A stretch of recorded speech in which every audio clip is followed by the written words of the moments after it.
Good evening, everyone. My name is Keane Fitzgerald. I'm the chair of the IIEA's YPN. A lot of familiar faces, but also some new faces. I like to do this every time we do this. Is could anyone raise their hands just who it's the first time they've ever been either to one of these events or just the IIEA in general?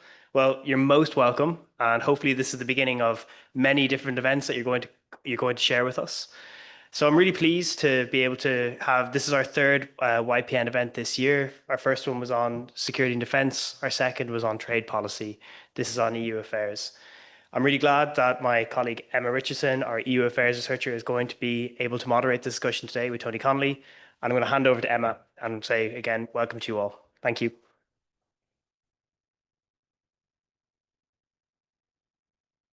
Thanks, Cian. And what Cian's really saying there is that he did all the hard work and I get to do the fun bit, which is chat to our guest this evening, who's Tony Connelly. So I just get to welcome you all to the IIA. We're delighted to have you. Just a few housekeeping notes maybe before we get started. Just to note that Tony's address and then the Q&A afterwards will be on the record. Tony's going to speak to us for about 10 to 15 minutes and then we'll get to the discussion after that. Before I hand over to Tony though, I'm going to introduce you, if that's okay. So Tony Connelly is RTE's Europe editor, covering European affairs since 2001. He has reported extensively from Ukraine on the Russian invasion and on the Middle East conflict. Tony was awarded an honorary doctorate for services to journalism by the University of Galway and is the recipient of 2 ESB National Media Awards and a New York Festival's Radio Award. He received the Outstanding Achievement Award from the UCD Smurfit Graduate School of Journalism and an Irish Law Society Justice Media Award for his coverage of Brexit. So lots of awards there, Tony. I'll hand over to you now. The floor is yours.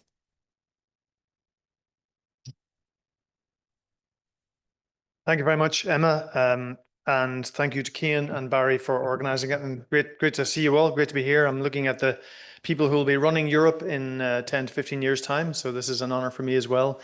I would like to talk, just to give you, I guess, a snapshot of where the European Union is at, where are the sort of forces of gravity and concern across the board, and then obviously take questions, and Emma will be guiding that.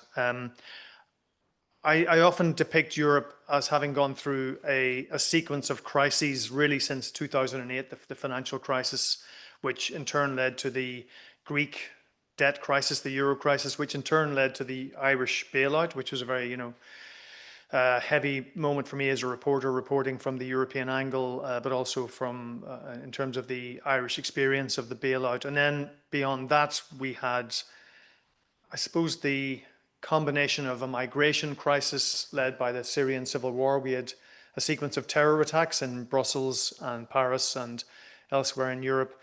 And so instead of doing piecemeal stories on a whole range of European issues, my job became really entirely focused on big stories that consumed a lot of journalistic energy and effort. And then, of course, we had Brexit, and then we had the pandemic, and then we had the Ukraine war, and then the Middle East. And, I think at every stage, the EU has, even though it has been in crisis, it has found an inner strength to get through it and against the odds. I think with the euro crisis, the EU managed to save the day. With Brexit, that was again seen as an existential problem for the European Union. And again, there was a certain coherence in the way the EU responded to it. And Ireland, I think, was a big beneficiary of that. And then with the Ukraine war, again, there was a very strong European response in terms of sanctions and in terms of economic and military support for Ukraine. But at the moment, I detect a fragility at EU level and a lack of coherence, as we as in the European Union are more in a state of siege, I think, than we have been before. Because if you look at the ambient threats and problems facing the European Union, we've had Donald Trump, which has been a massive challenge in terms of tariffs, in terms of transatlantic trade, and also in terms of European security and defense.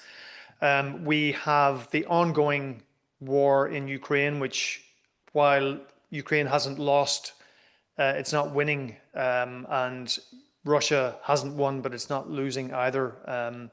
And we seem to be into this perpetual conflict and war that is challenging the European Union in terms of politics, but it's also challenging now in terms of economics and the cost of the war. And that's why the question of utilizing frozen Russian assets, which was a big issue at last week's EU summit, has become such a vital issue.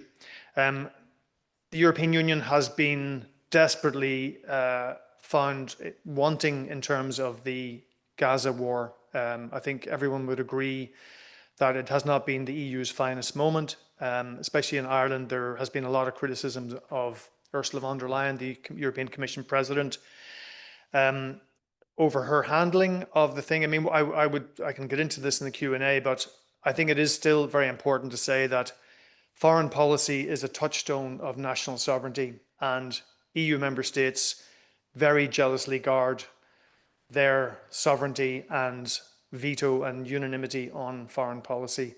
So if one or two countries are opposed to sanctions against Israel, sanctions against violent settlers, trade sanctions, pulling Israel out of the Horizon Europe Fund, those countries can veto it, and there's nothing the European Commission can do. Now, you can argue about whether the Commission should have pushed some of those policies more aggressively, but I'm pretty sure that Hungary, the Czech Republic, Germany, Italy, to a lesser extent, would still have vetoed the European Commission's ideas about punishing Israel, or at least trying to get Israel to change tack. We are also in a very unusual situation in the European Parliament. I was just looking on the way here this morning, I was looking at the European Parliament makeup in the years 2004 to 2009, which was really just at the beginning of my tenure in Brussels, and the combined weight of the far right or hard right in the European Parliament was about 67 seats. Today they have 349 seats out of 720 or 750. That has changed the European Parliament beyond recognition. It has shifted the balance of power within the Parliament so that instead of having a reliable European centre, there is now a very large and active right-wing or hard-right bloc. And in the middle, you have the European People's Party, the centre-right, and you have the centre-left, who would normally be working in concert. But the way things have panned out in this second mandate for Ursula von der Leyen, the European People's Party has shifted to the right, and they're kind of cozying up to the right-wing parties like the Patriots for Europe, the European Conservatives and Reformists, and really alienating the centre-left and the Liberals and the Greens. So that whole coalition that has made the European Parliament a coherent and effective body or institution that will drive European integration forward is now under threat like never before. As well as that, we are looking at potentially a far-right president of France in 2027, either Marine Le Pen or Jordan Bardella. Marine Le Pen, as you know, probably will be barred from running, pending a court case. The AfD is on the march in Germany. We now have a populist right Czech government, and those governments will obviously change the complexion of the European Council, which really is the main actor. It's the institution which has the most power.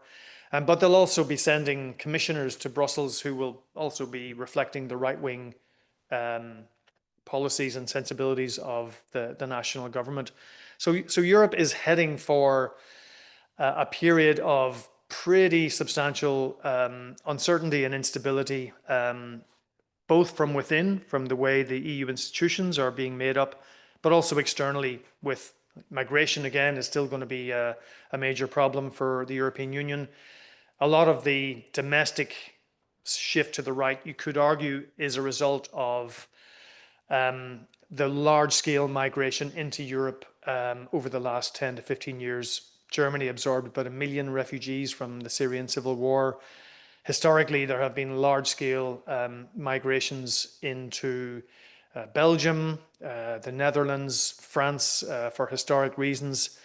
And the inability of those countries to absorb or to integrate those populations, or the fact that those populations are becoming scapegoats for economic problems, which might stem back to the financial crisis, which I talked about at the beginning.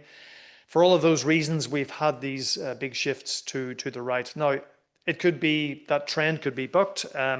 We have the Dutch elections today, in fact, and there's a possibility that even though the PVV, which is the VVD, I think is the VVV, yeah, even though they might get the biggest number of votes, there could well be a centrist, centre-right or centre-left government being led in the Netherlands. And from what I gather, there is a sense that people have turned away from these populist right-wing governments who they feel are simply not effective. And there is a sense that the Dutch voters, perhaps not by a landslide, but by a significant number, want to put the Netherlands back into the heart of the European project, to be a more decisive and influential voice in the European Union.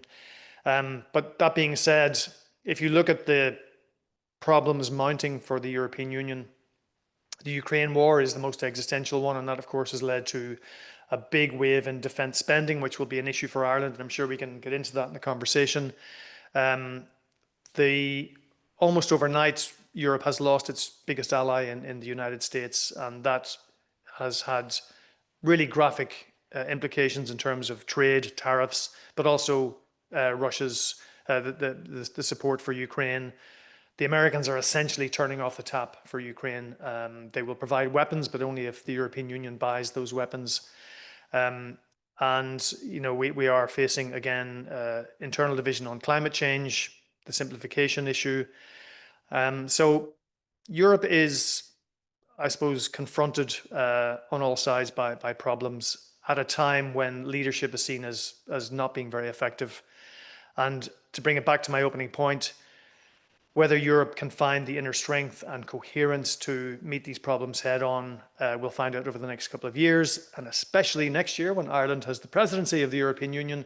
So all these problems will land on the desks of Irish ministers in Brussels and elsewhere, who will be having to drive forward the negotiating files for the European Union.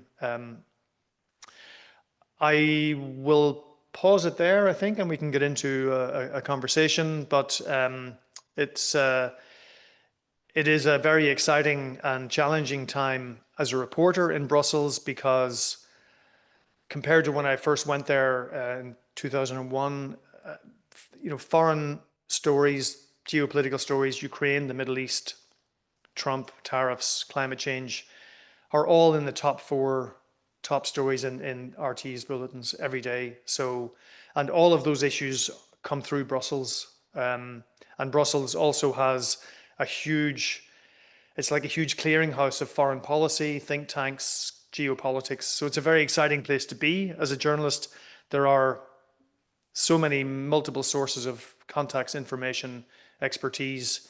So while there's a huge demand from RTE and elsewhere for content, we're pretty well served in Brussels in terms of think tanks, intelligence, and also obviously the member states and the European Commission.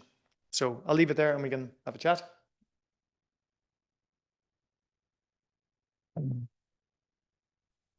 Thanks, Tony. I think you covered a really wide range of topics, and hopefully in the Q&A we'll get to touch on most of them. I suppose one of the things maybe that you didn't get to talk as much about, and I know you covered a lot, would have been Brexit and EU-UK relations. And I know this isn't your first time to the Institute either, first time to the YPN. But I was just, in my prep for this, I was looking back at some of your previous addresses. And one of them that caught my eye was in November 2022. And it was looking at a fresh start for EU-UK relations. Right. And it said that you discussed whether the election of Rishi Sunak as Prime Minister would herald a fresh start for EU-UK relations. And I suppose... Yeah. So I suppose in hindsight, of course, we can probably answer that question. But I'd love to hear from you a bit about EU-UK relations now and kind of the feeling in Brussels on that. Yeah, I mean, I think there's definitely been a reset with the Labour government, and that was always on the cards. And there was a kind of a dance that was going on in the early months of the Starmer leadership, because clearly the Labour election win drew a line under years of Tory dysfunction over Europe and all of the chaos of Brexit and, with Boris Johnson and Theresa May and David Cameron and the turmoil in the House of Commons, which was, a really traumatic, I think, period for Britain. But it was kind of very difficult for the EU as well in managing all that. And of course, Ireland was in the middle of that problem. So simply by drawing a line under the Tory years, there was relief in Brussels, and it looked like there was going to be a much more constructive, pragmatic approach from Keir Starmer. But then, at a very early stage, Starmer set out his red lines: no return to the single market, no return to the customs union, no return to freedom of movement. And while they were signalling that the UK wanted a reset, the European Union were saying, okay, well, tell us what you want. Don't expect us to create a set of concessions for you. Tell us what you want. And if you have bookended those ideas by these red lines, which are really going to limit how much closer you can get, then that's not going to be great. Okay, so there was a long kind of phony war, if you like, before there was anything tangible. And then people were talking initially about making life easier for 18 to 30-year-olds. I think the EU wanted to have a visa scheme for young people so they could travel and work in the UK. The UK kind of resisted on that because they felt it was back to freedom of movement. The UK wanted professional qualifications to be recognised by the EU. There was talk of a veterinary agreement. They wanted to make life easier for pop bands to travel in Brussels, which was obviously a vital national interest. But actually, when you looked at it, there was not a huge amount. There weren't great strides towards bringing Britain closer to the European Union. But certainly the chemistry was good. There was a meeting between Sir Keir Starmer and Ursula von der Leyen in Brussels. And then there was a summit which happened after that. And we now have a kind of a work program towards some of those ideas. I think they will go for an SPS, veterinary, food and agriculture agreement, because that would really start to ease things for British exporters to the European Union. And now I think you're starting to hear a much more critical narrative about Brexit from senior Labour ministers. And I think they're trying to do that because they can see some clear ground between them and Reform UK. And it's also true that objectively that the British economy has suffered as a result of Brexit, and its trade policy has suffered. So to answer your question, there has been a reset, but it's still quite a bit to go yet. Definitely. We could probably sit here for the next hour. Yes, just speak. I haven't even talked about the Windsor Framework. Yeah, but we'll move on to other subjects. But just to get an idea, I'm going to ask maybe a question one more or two. Can I just get an idea of who might like to ask a question in the room? And if you don't have a question right now, you can still put your hand up later. So there's a couple of people. Okay, that's great. I suppose to kind of change tack a little bit away from more policy and make it a little bit more reflective, maybe looking at journalism at EU level and journalism in the 21st century. I mean, as RTE's Europe editor, you're almost translating these like European stories for an Irish audience. Yeah. And I suppose that job is probably getting harder in the era of fake news, social media polarization, AI generated content. Yeah. How are you navigating this? And how do you see this developing over the next 5 to 10 years even? Yeah, I mean, it's funny because the period when all these crises, these omni crises started, which is around, well, it was 2008, but then for Greece, the Greek debt crisis, like I was back and forth to Athens like once a month, and that was when Twitter really started. And I mean, I remember that Twitter was just a fantastic resource as a journalist. Like, you would be coming across articles and papers and experts all the time on Twitter, and then you could get your story out. And by the time Brexit came along, once the Irish question became this kind of unexpected problem at the heart of Brexit, And that was when I started to, I mean, like I was not an expert on the single market or customs union. I had a very steep learning curve like everybody else, but I was well placed in Brussels, being Irish, not having I suppose, some of the hang-ups that British journalists had on European Union membership, and also, having good contacts within the institutions and of course the Irish system. I started writing longer pieces on Brexit, trying to understand, like, well, how is it going to work if Britain's out of the single market and customs union? How are you going to have no return to the borders of the past, which is what everyone was saying? And these articles began to get picked up on Twitter, and that sort of acquired more kind of followers, and then that drove more people to the RTE website.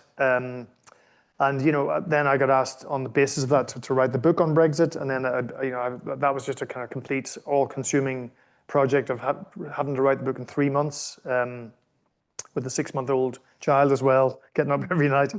My wife got up more often than I did, but we have that on. It's okay. Yeah, we can get back to that later.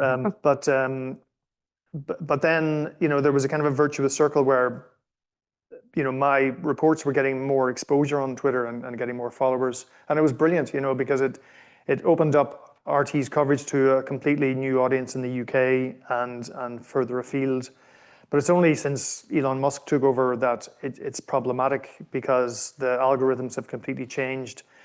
And I mean, I guess as well, like once Twitter began to get sort of obnoxious, then it's a weird feeling, because you're writing your story and you're almost hearing the tweets before you've even finished a paragraph, and in some ways, it keeps you on your toes. You have to make sure that you're balanced, you're thorough in your fact checking. But then you get into this perverse temptation on a Saturday morning when I'd write a big piece, and used to you'd go straight to Twitter to see what the nasty people are saying about you, and then you'd get angry, and then you'd sort of put your phone away. But I mean, the thing is that, of course, fake news and AI-driven content is going to be a major challenge for journalism. But I mean, if you do your job professionally and well, and even if you're disseminating it on social media, if you're professional and thorough and balanced as you can be and good, then I think people will take you as a trusted source, and as long as that trust is still there, people will know that. I mean, somebody did create a fake account of mine. It was somebody pointed it out, and I went to this. It was a Tony Connelly, but a different spelling. And it was an exact replica of my Twitter account, like the same profile, avatar, backdrop. And I had to get onto Twitter, and they took it down actually, but it was really unsettling, Like somebody went to the trouble of doing that, like for what reason, I don't know. And they were starting to put out posts under my name, and it got stopped. But it's frightening, yeah. Yeah, a whole new world that we're dealing with, and I suppose all journalists have to deal with it. Yeah, absolutely. Yeah. I'm going to ask one more question because I'm feeling like I should exploit my position as chair, and then I'll come to the audience. I wanted to go to another topic again, looking at climate policy. You mentioned it very briefly there in your opening remarks. And climate policy on the EU agenda, from your vantage point in Brussels, do you think that it's, climate policy and the Green Deal have kind of fallen off the agenda a little bit, whether that's from the politicians or if that's from the public? How do you see that? So the Green Deal was the signature policy of Ursula von der Leyen's first term, and it was hugely ambitious. And it was a big sort of overarching policy that then would comprise hundreds of flagship sort of smaller policies, but that would all contribute to net neutrality by 2050, with obviously interim targets in 2030, 2035, 2040. And then 2035 was the target for phasing out the combustion engine. So this was massively ambitious, and I think the idea was that, well, okay, obviously there's the existential need to reverse climate change, but also this was an opportunity for Europe to invest in the kind of technology that would then take off around the world, and Europe could be, a first responder, a pioneer, a first adopter in a lot of these technologies. But I think, you know, you had COVID in the meantime. You had a big swing to the right, partly because of COVID, I think, and vaccine hostility, and, you know, hostility to climate change legislation and net neutrality got kind of swept up into the kind of right-wing populist right wave that we've seen in the last 5 years.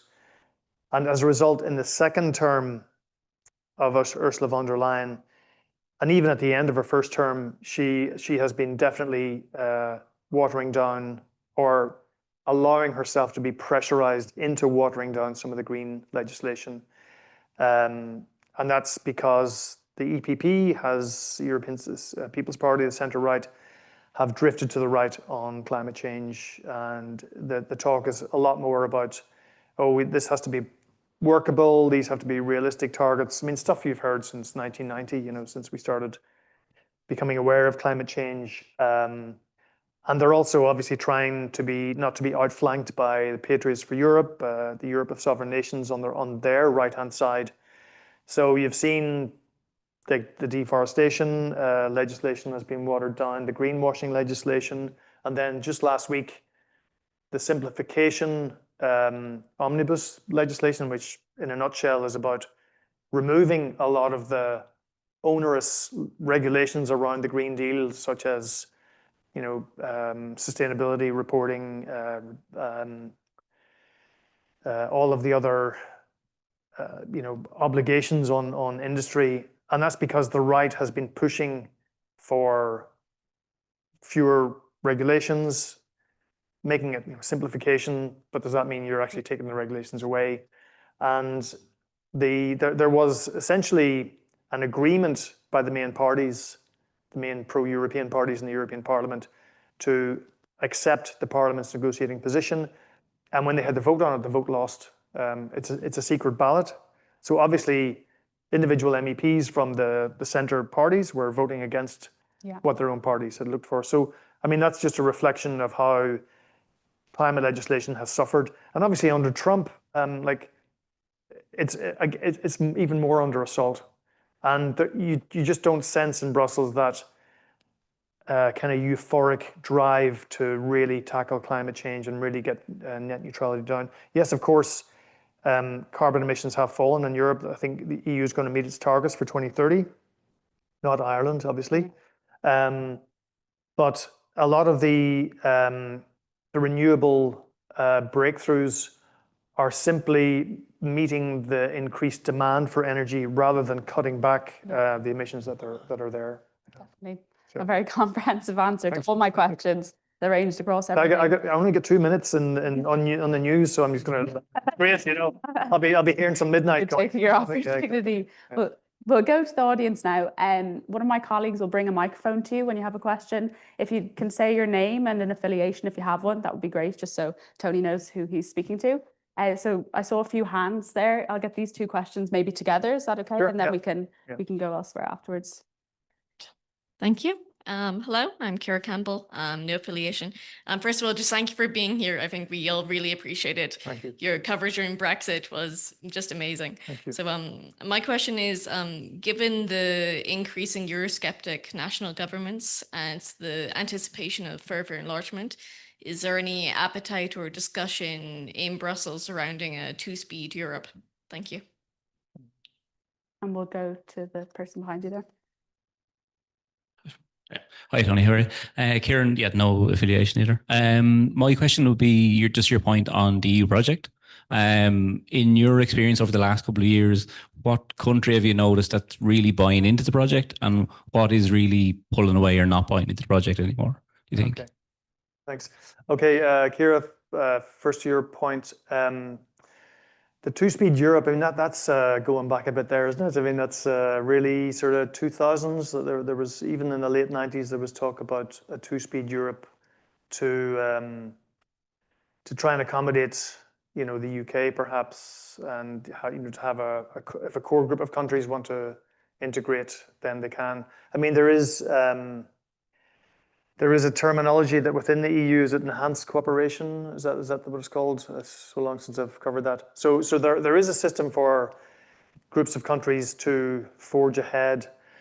But it's funny, I made the remark to somebody there last week that, we're almost in a two-speed Europe now just by accident, because when it comes to Ukraine, Hungary, I mean, a lot of the European Council conclusions, which is the sort of solemn declaration that they make at the end of each summit, a lot of those are now by 26, not by 27. Like Hungary doesn't give its name to the statement, the conclusions.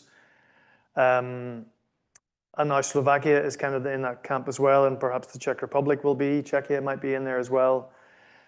So you also have the coalition of the willing, which Emmanuel Macron has been creating for Ukraine. Now that's still a little bit nebulous in terms of what it's going to mean militarily, troops on the ground, where will it be in Ukraine, under what deployment rules. But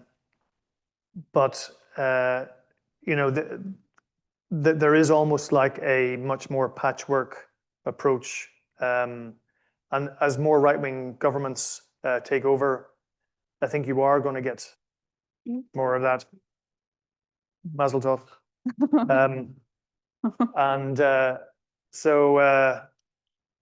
Yeah, it's a very good question. So Kieran, to your question, who has really embraced the European sort of ideal at this time? I mean, I think one country that, well, for me, stands out in terms of Ukraine is Denmark.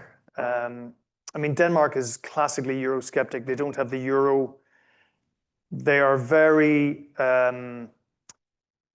defensive and protective of their social model, and they have all sorts of opt-outs. Justice Home Affairs, yeah, like any legislation to do with social welfare, harmonization, or workers' rights are always resisted by Denmark. Ryanair doesn't fly to Denmark because they've had so many problems with the unions there. There's a very strong union legislation. But actually, and so Mette Frederiksen is, okay, she's a Social Democrats, they're sort of nominally centre-left, but she's actually quite right-wing when it comes to migration. But she has really taken a very, very assertive leadership role, I think, on Ukraine. And that's been very unsettling for them, given the hostility from the Trump administration, almost from the get-go over Greenland. And she is now like, Denmark was always one of the frugal countries, but they are now very enthusiastic about much more common EU spending to support Ukraine. Denmark has been investing a lot of money in co-developing weapons with Ukraine. They're investing in the Ukraine's own armaments industry. So they've kind of stood out on that front. I mean, Ireland has always been seen as, reliably pro-European. And I think during Brexit, there was a sense that Ireland was owed something because, we'd taken a bullet during the bailout.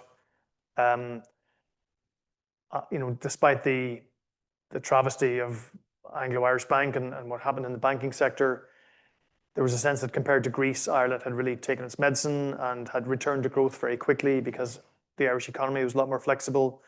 And then when Brexit came around, I mean, there was definitely chatter high up in the EU institutions that Ireland had to be protected because they were kind of owed. And also, like Ireland was so much in Britain's shadow for so long that to have it stay in the European Union was seen as something that was important.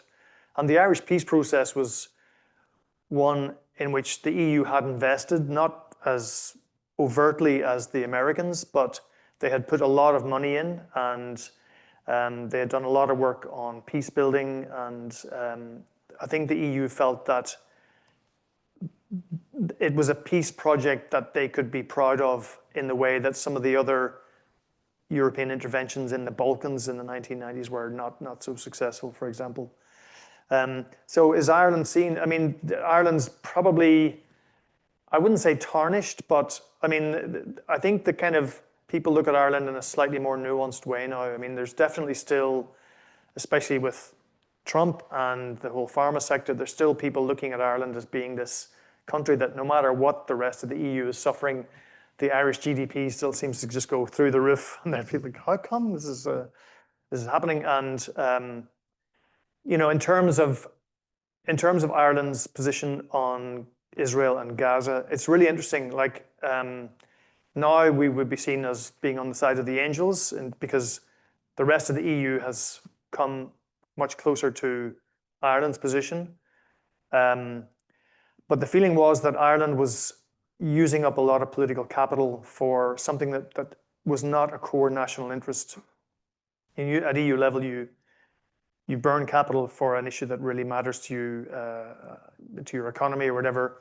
And the people are thinking, well, Ireland's really putting itself on a limb with Spain. And I think the implications of Ireland's positioning on that regard are quite subtle. Like it just means that, like if Ireland wanted to send peacekeepers to Gaza in a theoretical, like I think they would just maybe, because Ireland is put in that pro-Palestinian camp, there's a subtle disqualification, at the outset. But I think Ireland would still be seen as an enthusiastically pro-EU country. But it's just the kind of chemistry around Ireland has changed, I think. Yeah. We have a few more questions I see, and some people down the back as well. We'll take two again together, if that's okay. We'll go to this person here, and then we'll come to you as well. Hello, Tom MacDonald, concerned Fingal County Council resident. So what challenges do you foresee for Ireland during the EU presidency? But also, as a reporter, how do you promote the benefits of the presidency to those who may be disassociated with politics? Billy Kavanagh, ESB. We've heard a lot of things are very negative about the European Union. We've got a lot of challenges. But what's going well?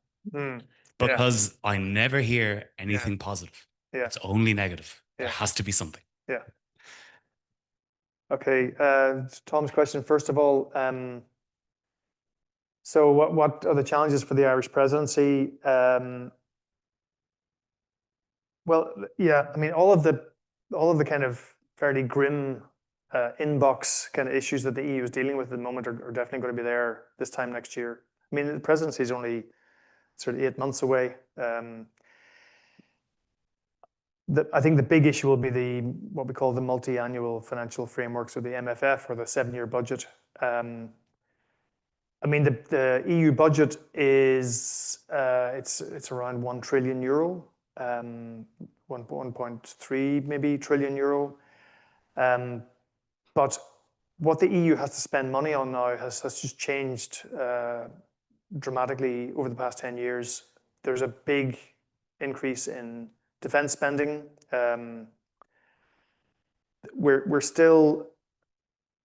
EU borrowed huge amounts of money to meet the needs of recovering from COVID. The COVID Recovery Fund, the Next Generation EU, Repower EU, all those big programs were possible because the European Commission was able to borrow on the international markets, but borrowing at interest rates that were quite low. But a lot of that money still has to be paid back. And I mean, I can't remember the actual figures, but there are going to be massive debt repayments in 2028 when the budget's happening. So it could be something like 8 or 9% of the budget is going to just go on repaying debt. I mean, there are so many demands on the EU to spend. The Draghi report, which underpins the whole essential revival of European competitiveness, calls for massive investment by the EU over the next 10 years. Again, I can't remember the figures, but it's really huge amounts of money. So, in the drive for competitiveness, the European Commission has this idea that instead of giving every member state, or all the regions a big block of cohesion funding like they normally do, and agriculture funding, there would be one single big pot of money that goes to each member state, and each member state then would decide how that money is spent. but they would have to meet certain milestones and goals, like certain reforms, and a lot of that would be driven by competitiveness. There'd be also environmental conditions attached as well. But there's absolute war about this because it would take away some of the powers of the European Parliament, and it just means that the normal fight over the 7-year budget, which is usually pretty ugly, it's just going to get a lot uglier in the middle of the Irish presidency. So I think that's going to be one of the biggest challenges. Like security and defence, I'm not sure exactly how Ireland is going to reconcile its role as the honest broker in the chair when it's negotiating some of the big issues on security and defence because of our neutrality. It might be an asset, who knows? But it's going to be tricky. I mean, just to finish the question, how to make the presidency relevant to people. I mean, this is a really interesting question because I was in RTE this afternoon to say, okay, on the one hand, RTE is terrified of the resources that it's going to require to cover all the events. But in a weird way, like a lot of when you get into the weeds of a presidency, like what's involved, like what's the Irish government's responsibility? In every legislative file across the board, whether it's competitiveness, whether it's education, whether it's transport, all the kind of dull stuff that nobody really cares about, you're going to have an Irish minister in the chair.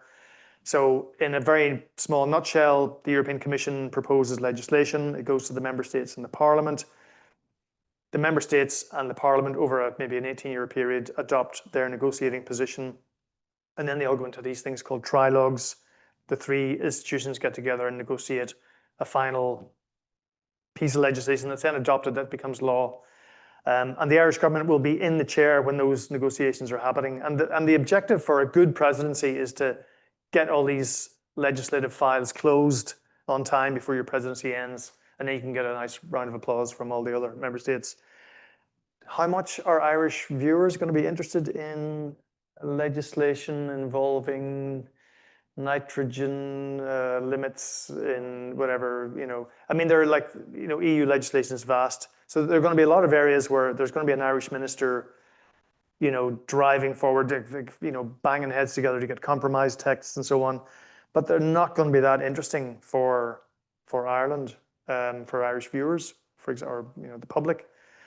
Where it is going to be much more vivid is where you have the big meetings. So in the first week of the presidency, you're going to have the Commission coming to Ireland. You're going to have the press trip. So all the main Brussels press corps will come to Dublin for a big event of, week of interviews, and there'll be lots of drinking. I don't know if I'm going to be invited, unfortunately, but and then of course you're going to have the European political community, this big pan-European talking shop, if you like, that meets twice a year. You're going to have 45, 46, 47 heads of government coming to Dublin in November next year.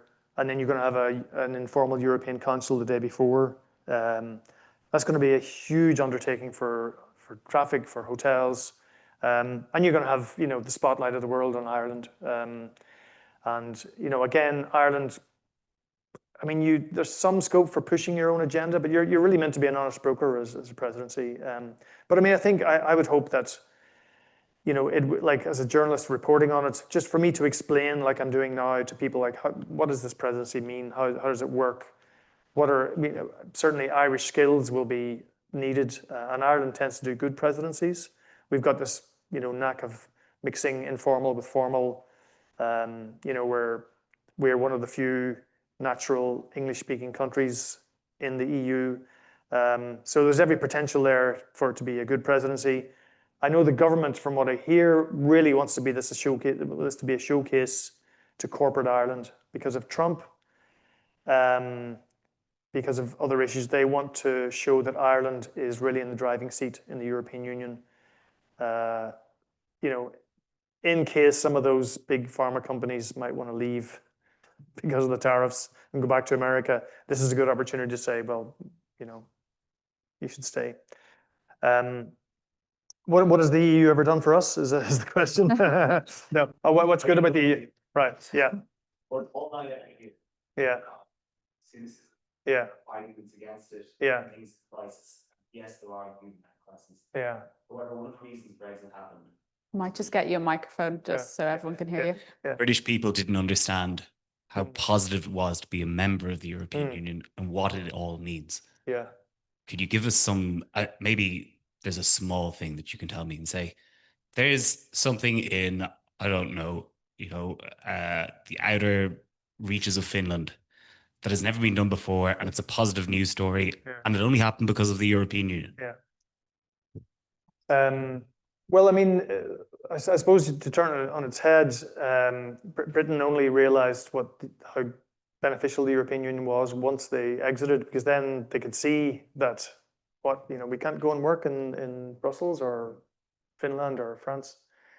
I mean, an awful lot of things that we take for granted are there because of the European Union. So the single market just allows you have the 5 freedoms. Is it 4 or 5? 4 freedoms. I just created a new freedom there. I'll try and figure out what that figure is. That freedom is by the end of the night. But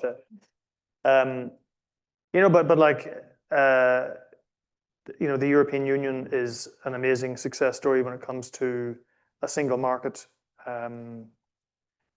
freedom of movement, freedom of residence. It's an incredibly wealthy part of the world. It has 450 million consumers. The thing is, you don't hear about this because nobody's kind of spelling this out, because there's no reason to really. It's just, people. It's only when you take it away that, I mean, if people want to find out about what the EU does, I mean, there are obviously sources of information which will explain that. But I suppose the role of a journalist is to explain what the EU isn't doing. Ireland is not going to be forced into an EU army. Like any of the increase in defence and security spending is voluntary. Nobody's Ireland is not obliged to spend any more. Ireland wants to spend more, and the government wants to spend. It has got these level of ambition targets for the defence forces by 2028 and beyond. And if Ireland can buy equipment, radar, and drone technology, they can do that a lot quicker and a lot more cheaply if they're doing it as part of the joint procurement. That's part of this big drive for security and defence. But like the ability to study anywhere in the EU. I mean, some of the EU research projects are hugely influential around the world. The CERN project, Horizon Europe. You take that away, it's like Europe will really suffer. Where Europe does suffer is relative to America is we don't have big liquid capital markets. Like the reason there are so many successful tech startups in America, or why tech startups in Europe then go to America, like Stripe, is because there's lots of venture capital there. Because banks don't lend to those kind of companies because of the risk. Venture capital does. And the EU is trying to generate the capital markets union, which would make it easier for people to, like Europeans, the amount of savings is something around 16 trillion in savings. And that's money's not being invested. It's sitting in banks. So they're trying to create a system where people will be enabled in putting their money into investment funds. They talk about retail investments, so it's very easy and just an app on your phone, and to make cross-border investment easier, so that a lot of that money will then be released into the European economy, and you will get more risk-taking by companies who can then compete with the United States. So that's an idea. So the EU is constantly striving to, they identify problems and they try and create an EU-wide solution. So like climate change, let the EU be the world leader in climate technology. Of course, you launch that and then you run into political problems, but I guess that's the nature of the EU. So there are some positives. Did I land on any there? I'm not sure. We did say that UK and EU relations were improving. So we did start out positive, and then maybe it kind of shifted. Are there any more questions from the floor? We don't have a huge amount of time left, so I'll take maybe 3 questions together. So down the back here we'll start, and then we'll come back up to Carmen here, and then to Cian. Thank you very much. Maxim Skripnik, postdoctoral researcher at University College Dublin. And my question is regarding the defense agenda, regarding the recent violations of European Union airspace by Russia. And there were numerous of them. And the most significant one is when one of the drones went as far as 155 miles inside of the European Union airspace. And the first question is if this caused any significant changes of European Union defense agenda, which was already pushed a lot by von der Leyen, which we all know. And the second question is maybe your interpretation of this. Was this an act of military scouting of capabilities? Was this an act of intimidation? Or this was a provocation for some possible escalations? Thank you. Okay. And then we'll go to Carmen here. I think you had a question. Just Carmen here. Hi, Carmen, no political affiliation. We talk about like spending and in military and that, but I wonder if like there is like any space for like social housing or public infrastructure or rural infrastructure, because it's something that in Spain and in Ireland even more is needed, because there's like the far right growing in these in rural areas, and one of the way that one of the things that they claim is that infrastructure and that social like care and protection. Yeah. Oh, okay. And also, sorry, Yeah. what we can do as a EU nurse, like to help, like to see, like to promote the positive of the European Union, and So what's the wish like? like as a EU nurse, I think we are all here. As a young person. Oh, yes, Yeah, yes. the young person, Yeah. like what we can do, like to promote like the European Union and the good sides, because we are feeling sometimes like we are the only ones. Come to the IIEA events. Okay. Yeah. And then we'll take Thank you. one more question here from Cian as well.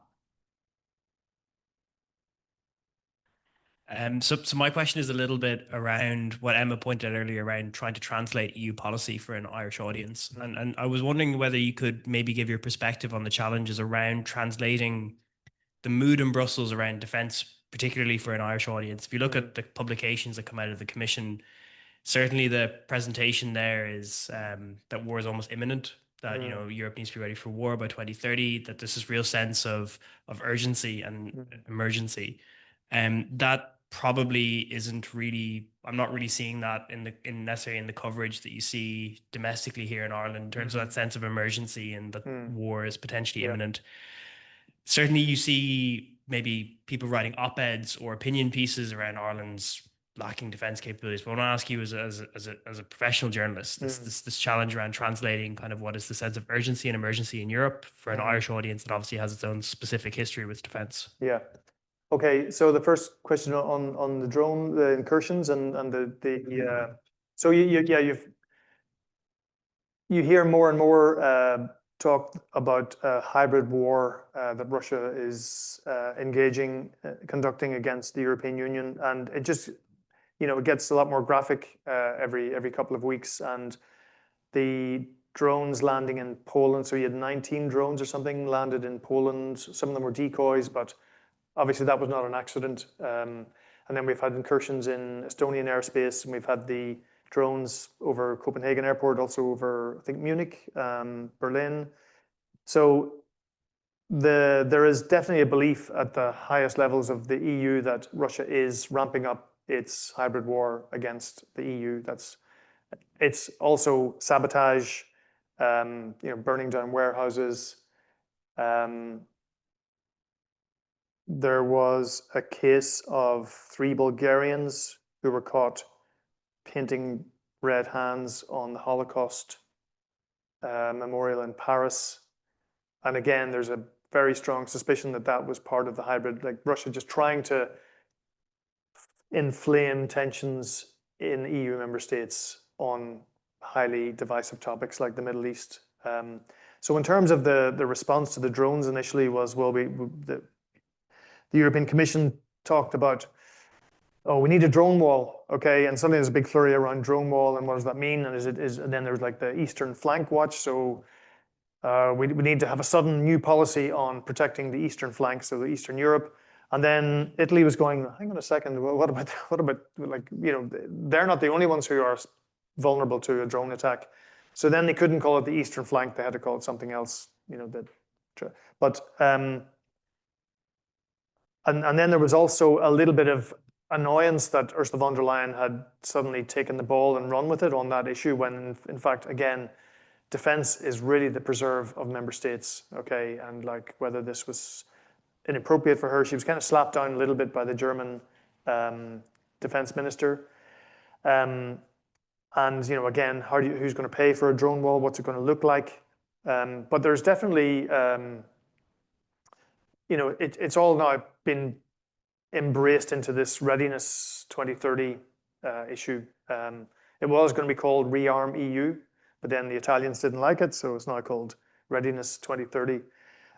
So they're putting flagship projects in there, like, look, where are the capability gaps across the EU? And a lot of this is work that's NATO was already doing. So there's a lot of back and forth between the EU and NATO, and that's a bit tricky for Ireland and the other neutral countries.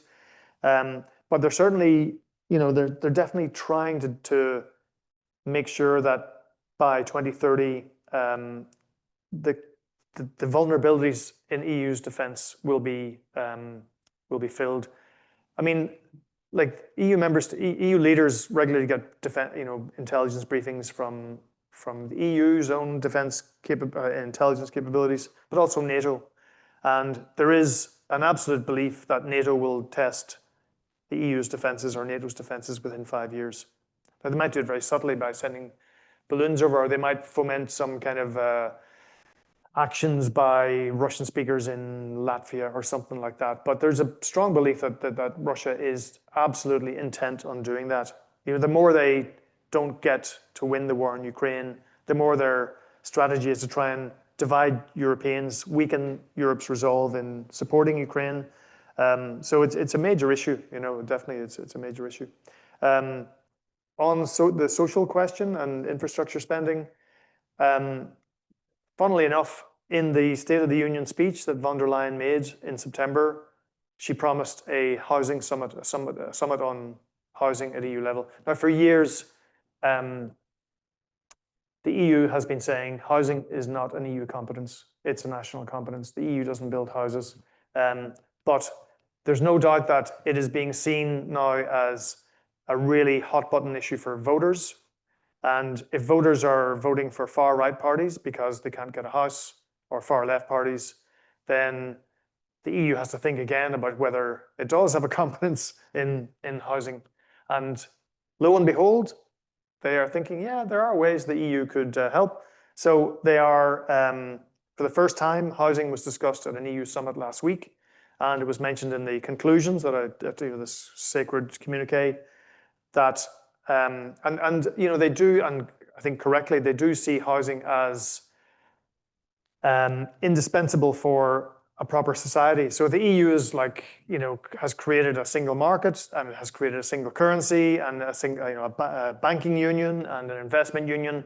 Then you could argue that for all of those things to function at EU level in all the cities and all the countries, people need to be able to live where they work. If a society can't house its people, then all of those other great pan-European ideas won't work. Okay, so now they're talking about they've invited the Commission to look at ways where EU law can be tweaked or changed in order to help member states to build more houses. So it could be relaxing the Maastricht rules on spending, the 3% deficit spending limit. Is there best practice across the EU that can be shared in other countries? Are there other EU competences that can be tweaked to help house building or to help? A lot about house building and supply chains, like where does the stuff come from? So they are starting to, pick up rocks and look underneath to see where are the ways that the EU can help. And there is going to be an EU summit next year under the Cypriot presidency on housing, which will be very interesting. But again, a lot of this, the reason that got into the speech in September, the State of the Union speech, was because the centre-left were so pissed off with von der Leyen over Gaza and various other issues and the Green Deal, that she had to come up with something that would be reassuring and comforting to the centre left, the Socialists and Democrats, and the Greens as well. Everybody supports housing. So there's a lot of politics behind this, but it's definitely something that they are looking at. Yeah. And sorry, Cian, what was your Yeah, that's right. Yeah. Yeah, I mean, it is amazing, the disconnect between, or not the disconnect, but the difference of emphasis between like the Baltic states and Poland when it comes to defense, and Ireland. I mean, the Baltic states they will argue that they have been under attack since the first invasion of Ukraine. Cyber attacks, hybrid pressures, disinformation, and for them, they're kind of almost already at war, and it just, you don't feel it here. Like, we had a cyber attack on the Department of Defense of Health, I think, was it? Yeah, HSE. And well, who knows who that was, but I mean, there's a likely a possibility that it was Russia or pro-Russian actors. The subsea cables, I think people are waking up to that. I mean, in my reporting, I do my best to convey that sense of urgency. If I'm reporting on a big moment in defence and security, like, of course, if there's an implication for Ireland, or if the Irish have a prominent position on it, then I'll report that. But often there isn't, and I just report it as this is what the EU is doing. They believe Russia is a clear and present danger. I mean, also, don't forget the strain on EU countries that the Ukraine war is having. It's refugees, it's accommodation, it's the cost of supporting Ukraine. I mean, we're now into our 4th year of this, and that's one of the reasons why member states are now so keen on using the Russian assets, the frozen assets, to make Russia pay, because not only that, the sense that Russia just can't go into a country and destroy it and then get someone else to pay for it, but also if Russia knows that Ukraine is funded for 2 years militarily and for its budget needs, then maybe that's an incentive for Russia to say, okay, under the auspices of a Trump initiative, maybe we should get to the negotiating table and stop the war, because, I mean, again, it's for the EU, it's the sunk cost of like having put all the resources, political, financial, military, into Ukraine to save the country. The more you invest in that mission, the harder it is to stop investing in it. So, yeah, I mean, I think, and the Taoiseach has said this, that there's a certain naivety in Ireland about the Russian threat. I mean, I haven't been to any of the Baltic. I'd love to go to some of the Baltic countries to get into that story. Just time and resources militate against that for the moment. But there is a disconnect, for want of a better word, compared to the Baltic countries, Eastern Europe, and so on. If that answers your question. Yeah. Might have one wrap-up question. Yeah. Unfortunately, we're just up on time. And this goes back to that kind of reflecting on your career as a journalist. For this audience of young professionals here, and many of us are in our early to mid-careers and some are still students, what skills or habits would you say are most important for someone wanting to go into international European journalism or adjacent fields? And what has changed since you started? I mean, I try to get back to first principles about journalism. I mean, a reporter is ultimately just saying what happened. Okay, whether it's a car bomb or a county council meeting, you're going in there to record and report as accurately as you can on what happened. That is a fundamental sort of formula that then expands out depending on the topic. There's a bit of a truism for reporters in the press corps in Brussels that we don't report the EU, we explain it, because it is, the the whole machinery and process of getting 27 countries to agree on a policy that will operate cross-border, whereby you bring on board 27 governments, 27 countries, 750 MEPs, the European Commission, the other stakeholders. That process is very complicated, and it's like it is a challenge to explain it and to report it, but you have to do it, and there are plenty of sources to make sure that you can tell that story and explain it. I mean, I would say like Brussels is a major clearinghouse for geopolitics. Any topic in the world, whether it's China, the Middle East, Iran, Latin America, you will find an expert in Brussels on that. And for me personally, it's like my output and my responsibilities have really skyrocketed since Brexit. But I still enjoy it. I still feel like I'm getting paid to learn, and then okay, if I can figure this out, and my favorite question as a journalist is like, sorry, I don't understand that. Can you explain it to me again? And just going back to a source or a spokesperson or an expert or somebody in a cabinet or in the Irish Perm Rep. Can you just explain that bit again about where Ireland fits in? And eventually when you get it, you go, now I can write my piece, and I know that people at home will do it. And I guess to finish the point, one of the great things about my job as a journalist, whereby it was mostly TV and radio, with Brexit especially, online would just give me a big blank canvas every Saturday to write a piece as long as I needed to explain a story. And they used to love telling me the dwell time on they could say people read your story, they stayed on the article for 12 minutes. And I was going, was that all? But apparently that's huge, So, to me, it's very satisfying as a journalist to take the time and scope to really tell a complicated story like the Russian assets, to tell that story as thoroughly as I can, talking to the Belgians, talking to the Commission, talking to the Irish, getting an expert view, really trying to understand what is this issue about, what is Euroclear, how do these assets work? Again, it's like, you become like an external hard drive, like processing all this information. But it's very satisfying as a journalist to actually get it out, and then people say, "Yeah, I read that article. It's really interesting." And that, to me, that's just the best feeling. Yeah. So you have to enjoy it. Absolutely. Yeah, oh God, I wouldn't be here.